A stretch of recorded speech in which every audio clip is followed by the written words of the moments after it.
So Miguel Roman goes in and stops and possibly retires Orlando Salido in the ninth round, and really a great fight, man. These two guys, there were some just intense exchanges in this fight between these two. There was the possibility that this was going to wind up for being for like I think it was supposed to be a WBC like interim belt or a silver title or something of that nature, but apparently the HBO didn't want it to be a 12 rounder for timeliness' sake. I guess, or at least that's what I heard anyway. But regardless, it was a great fight, and it didn't go the distance anyway. So ultimately, that's pretty much a non-factor. But Roman versus Salido, man, like this fight was just really good. Just like I said, consistent exchanges. Salido hurt Roman in the first round with a good overhand right. Roman came back in the second round. Rocked Salido late. Salido came back in the third round, just consistent work. I mean, every round of this fight was great. There were so many times where there was just great exchanges. And it's kind of funny because there isn't. I don't think there's one particular round necessarily of this fight where you would call it the round of the year, but there was a lot of just great exchanges in individual rounds where it's like they were just going back and forth, or at the very least fighting on even terms. Roman wound up dropping Salido in the fourth, in the eighth, and in the ninth. That final time in the ninth is where the referee stopped it, and I mean, just a great win for Roman. I mean, this is basically his signature victory. I mean, before this, his signature victory was probably Daniel Ponce de Leon. He stopped Ponce de Leon, interestingly enough, in the same round, in the ninth round, and in order to basically retire Ponce de Leon. And it looks like he may have done the same thing with Salido. It's crazy to me too because Roman has had a record, has had a career, has had just life, not unlike Orlando Salido. He's a guy that's 58-12 with 45 knockouts, just like Salido's 44-14-4 with 31 knockouts. He's a guy that didn't have great management. He wasn't this blue chip prospect.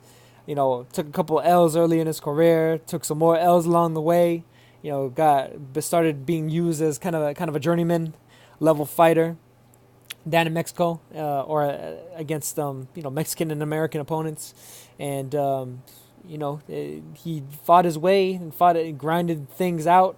Went through hardship to overcome that, and more recently, have a really good winning streak up until he fought Takashi Miura back earlier this year. And what was really another great fight, and that was a really good fight between those two.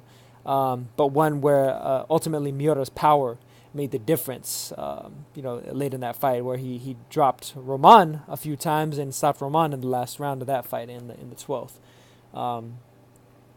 But this pretty much puts Roman back on the map. He after the fight he called out anybody at featherweight, anybody at super featherweight who wants a title shot at either weight class. He named Vasily Lomachenko and Miguel Berchelt by name. I definitely think that he deserves one. I think actually he would actually stand a very good chance at the likes of Kenichi Ogawa or Alberto Machado. I think he'd give either of those guys a very, very tough fight. But I wouldn't necessarily like his chances as much against Berchelt and Lomachenko.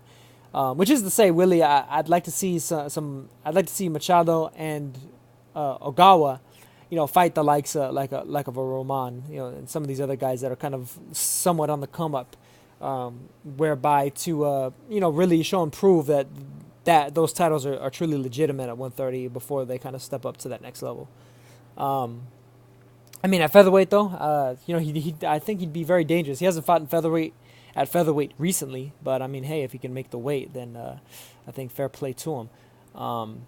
As for Salido, Salido's had a great career. Hard luck career, especially early on. Fought legends. Fought Juan Manuel Marquez back in 2004. Fought Robert Guerrero, beat Robert Guerrero in 2006.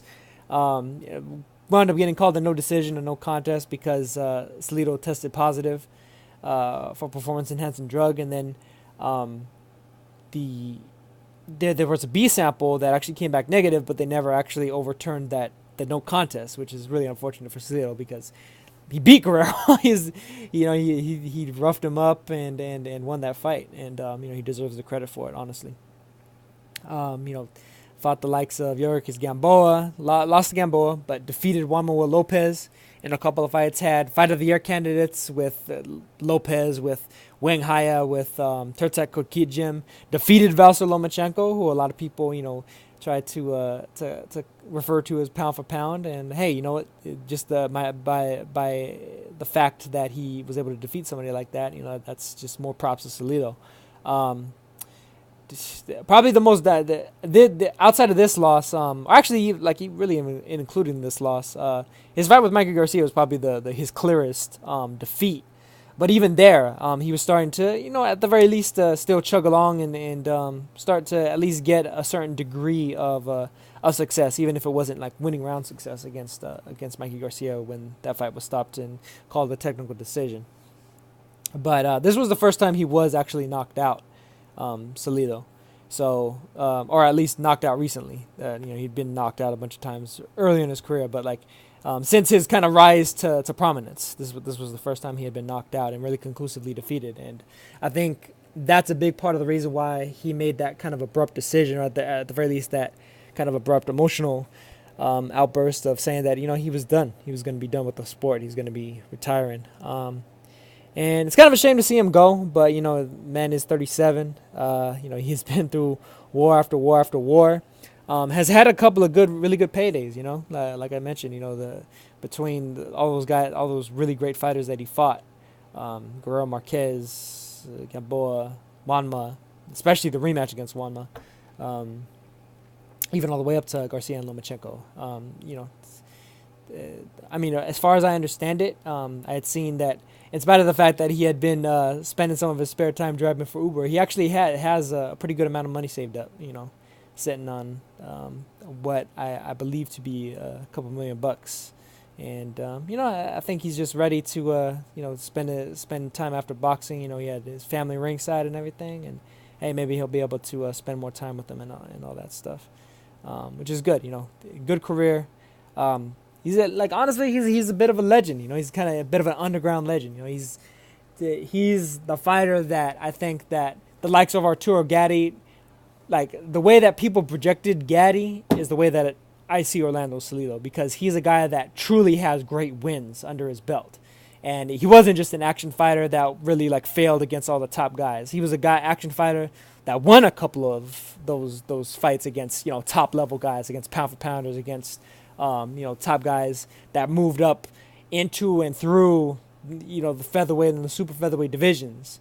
When you're talking about names like Guerrero, who won titles at multiple weight classes, Lomachenko, who's already won a couple now, Mikey Garcia, multiple weight classes, Gamboa, even, Juan Manuel Lopez, who himself was a champion at 122 and 126, and Cristobal Cruz, who, I mentioned it a few times, as a fun fact, but he holds the CompuBox record for most punches thrown in a fight, through, I think it was 1,540 in a fight once.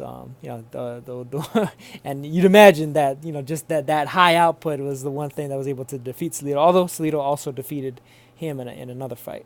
But great career for Salido, very good win for Mickey Roman. And hey, Roman's an action fighter, man. He's coming to do or die. He's coming to live and die by that power. He'll go out on the shield if he has to. He put Salido out on the shield. Unfortunately, that's just kind of the way that it goes in the sport for Salido. Generally the younger, fresher guy tends to beat the older, more war-torn one. But I think it's almost a bit appropriate that Salido wound up kind of being taken out by a fighter who's very much akin to him. The Roman is a fighter built out of similar stuff to Salido. And I'm not saying that he's as good of a fighter or will have as great of a legacy as Salido does, but he's had a very rough and tumble career and has managed to be on the upswing of things. And hey, if he manages to win a title, then there's a lot less shame in the loss that Salido has suffered to him. But that remains to be seen. So that's gonna do it for this one. I'll catch you guys on the next one. Peace.